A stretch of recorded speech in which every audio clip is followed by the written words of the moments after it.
Hey, what's up everybody? Commander Radix here, bringing you another episode of Transformers lore. The Transformers Multiverse is vast and expansive, but it's not all that perfectly well held together.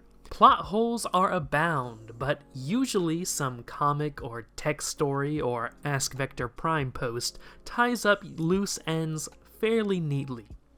However, there are still some unresolved plot threads out there, some involving some pretty major characters and events. So, I want to take a look at 10 unresolved plot threads. But before we get into the main topic of this video, I'd like to mention that nearly 80% of you watching are not subscribed to the channel yet. If you like what you see in the video and want to see more that Transformers lore has to offer, please consider subscribing. It'll help the channel grow, and it's a great free way to support me and video production on the channel. And hey, you can always unsubscribe later if you change your mind. But with that out of the way, let's jump into today's topic. Number 10. The Fate of Animated Soundwave. Thanks to the hurried end of the Transformers animated cartoon, the fates of many different characters and the ending of many different threats has not been concluded in Malgus 1207.26 Alpha. I could pick a number of characters here, but I decided to go with Soundwave. When we last saw him in the cartoon, Soundwave was defeated and captured by the Autobots after a failed scheme during Christmas. But he was rescued by Laserbeak, off to the unknown to scheme again. While we do not see Soundwave again, Soundwave was set to appear in an episode of Season 4 called Steam, where he would confront a group of steampunk anti-technology humans and the Autobots would have to rescue them. Soundwave's fate after this incident is unknown, though it seems most likely that he would escape to scheme again another day, or he could have been arrested and brought into Autobot custody. Number 9. The Shell Game.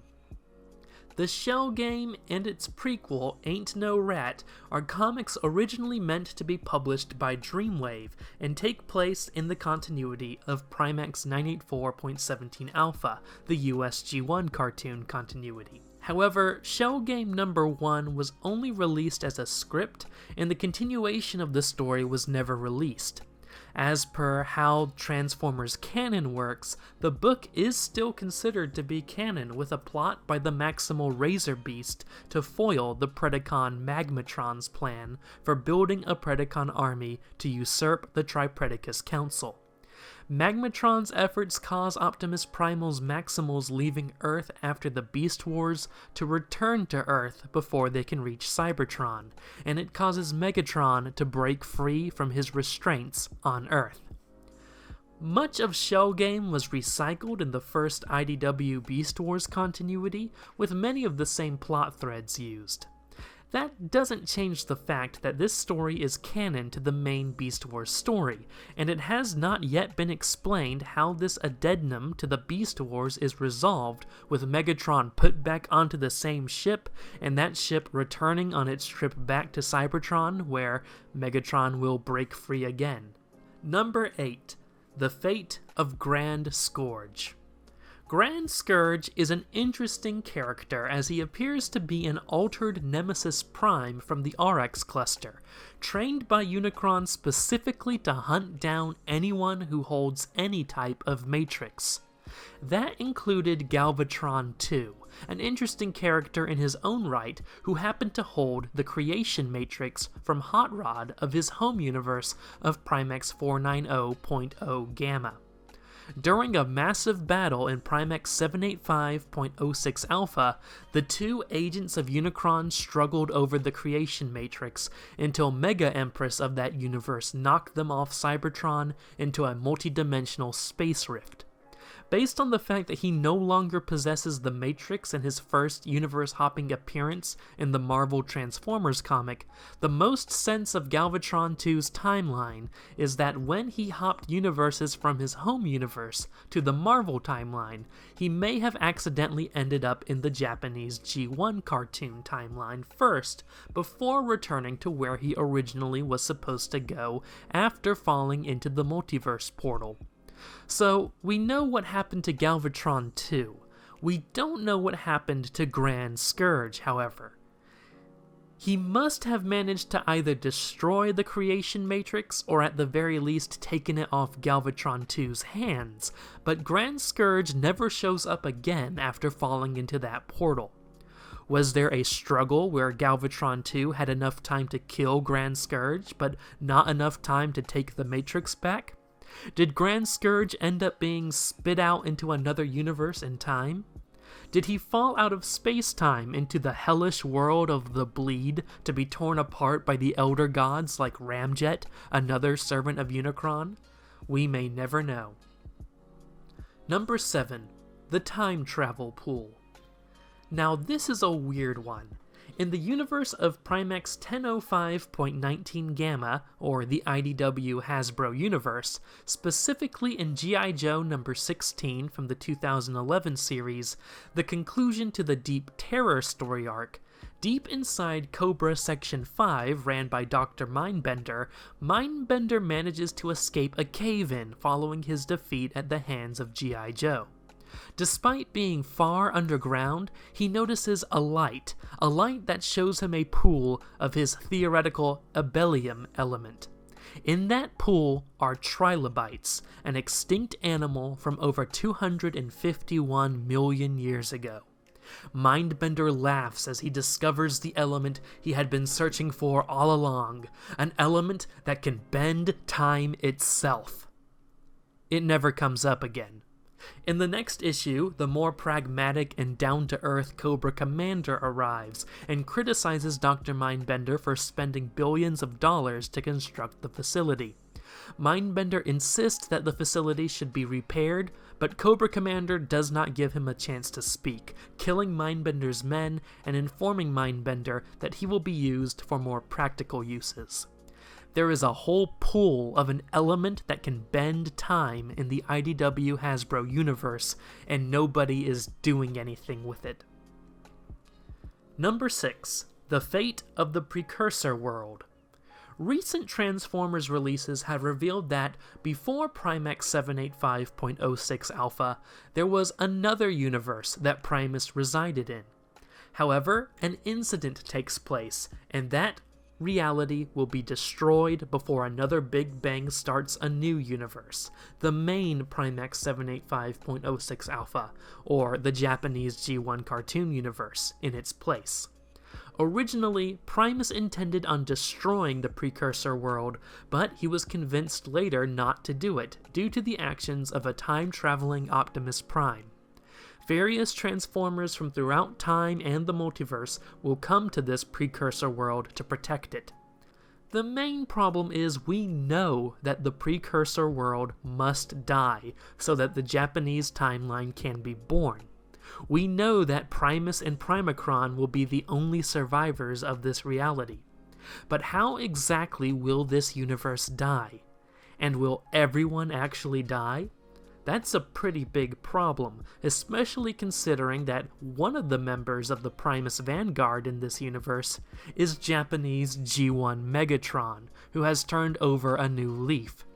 Is the Megatron we know and love from the 80s really going to die in the Big Bang that creates the Japanese G1 timeline, where he will be reborn only to go back to the Precursor world to live his own death again in an endless cycle? Number 5. The Fate of Blackarachnia. The Blackarachnia we know and love from Primex 984.17 Alpha, the US G1 cartoons, was originally a Maximal who had her programming overwritten with Predacon programming as part of the Beast Wars. However, the Maximal Silverbolt was able to both win her heart and win her over to the Maximal cause, something that continued into Beast Machines. However, in the following universe war, Blackarachnia was corrupted by Unicron's evil and returned back to the dark side. Even working alongside her fellow Predacon and agent of Unicron, Tarantulas. The universe comics ended abruptly, but it was followed up with an explanation that the children of Primus escaped Unicron as he collapsed into the Unicron singularity. Blackarachnia is shown being grabbed by Silverbolt to return home. But will the Maximals find a way to bring back the old Blackarachnia? Or are the Maximals going to struggle with an agent of Unicron in their midst? Something tells me the dark magics of the Lord of Chaos will be more difficult to undo than Predacon programming. Number 4. The Fate of Beast Wars Megatron. Yes, another Beast Wars character we know and love, Megatron. The Megatron of Primax 984.17 Alpha was thought to be dead following the Spark War when he and Optimus Primal died to begin the techno-organic reformatting of Cybertron. However, during the Universe War, as Primus brought Optimus Primal back to life, Megatron also came back as his spark was freed from Cybertron's core. Megatron remained in the shadows until the Culling, an event where the minions of Unicron killed a large amount of Cybertronians, including the Maximal High Council. It was then that Megatron made his return, taking power over the entire Predacon faction as he always wanted, but instead of going to war with Optimus Primal, Megatron opted to work alongside him in the Universe War against Unicron. Megatron and Primal traveled to different universes to gain recruits in the war, but following the collapse of Unicron into the Unicron Singularity, Optimus Primal has become suspicious of Megatron's intentions again. This is the information gained from Optimus Primal's universe bio, but we can get a clue what happened to Megatron next in the Be in the City and Be in the City 2 script readings, where Megatron appears to be able or unfazed by universe hopping, and he also appears in his dinosaur form, a form he got back in the Universe War. Based on his actions in these scripts, Megatron made a failed attempt to take over Axiom Nexus, perhaps something he learned about during the Universe War, and later tried to invade his home universe to rewrite the universe and take the position of Bumblebee to prevent the Malgus Bumblebee from defeating him in his attempt to take over the Axiom Nexus, but Megatron is defeated. Megatron's whereabouts are currently unknown, likely having been returned to his home universe at his home time after the Universe War, making the Be in the City scripts being a little detour, but nonetheless revealing that Megatron's scheming nature has not been undone, and Megatron still has dreams of conquest in an uneasy truce with Optimus Primal. Number 3. Till all are one. It has been stated time and time again, till all are one. But what does that mean exactly?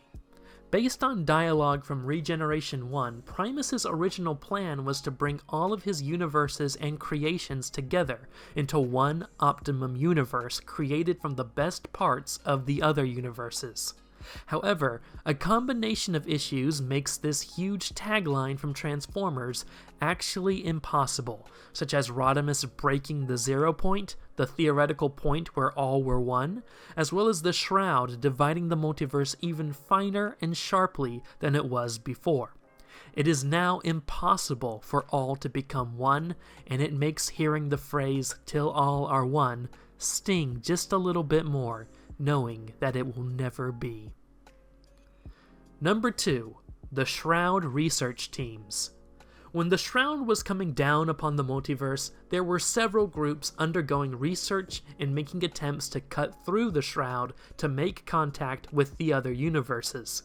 Vector Prime was part of these efforts, currently posted on Nebulos trying to contact Primax 984.0 Gamma, the Marvel US timeline, as well as work by the Transtechs at Axiom Nexus to contact other universes. The Transtechs in particular have a strong reason to want to access the multiverse again, as their city is populated by people from other universes who, last we heard from them, are getting more and more panicked by the fact that they can't go home. It is also hinted that the Cloud World and the Fraternity are also working on undoing the Shroud. If these efforts work, these groups may be able to end the Shroud, which would effectively bring back the meta lore of Transformers, but I wouldn't hold your breath. Number 1. Finally, with number 1, we have one of the largest questions in the lore of the Transformers, and that revolves around the creators. I have several questions. For one, is the creator, or creator of life, who created the multiverse, a member of the creators, and thereby connected to Sarah and the Cloud World? Why did Primus enlist the aid of the creators to use seeds to create living metal to create the Allspark? Why did the creators have a problem with their creations mingling with other species, and why was Lockdown hired to do the job for them? Where are the creators? Why did the Knights of Iacon have a creator ship missing the top rotating thingy? Are the creators going to collect their bounty from Optimus?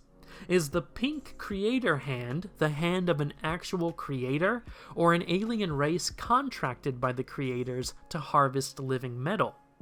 Are the creators related to the mysterious those who came before, who existed before the multiverse was born? There are so many questions that could be asked here. I have seen some suggest that the creators are the Quintessons, which really doesn't make sense given how high up the food chain the creators are in Transformers lore. I also don't think Quintessa is a creator. She seems to be a post-Shroud fragment of Quintus Prime of some sort. There is a lot we simply don't know about the creators, and given how they are the agent who started everything, in some sort of agreement with Primus before even the 13 or the Allspark was created, that should scare you. And that's going to wrap up today's video. I hope you enjoyed. I do videos on a range of topics that includes history and Transformers, so if you're a nerd who likes nerdy things, consider subscribing to the channel. As I said before, nearly 80% of you haven't subscribed yet. It's free and you can always unsubscribe later. Don't forget to check out all my social media links in the description to see what's going on with me. Thank you all so much for watching, and have a great day, ladies and gentlemen.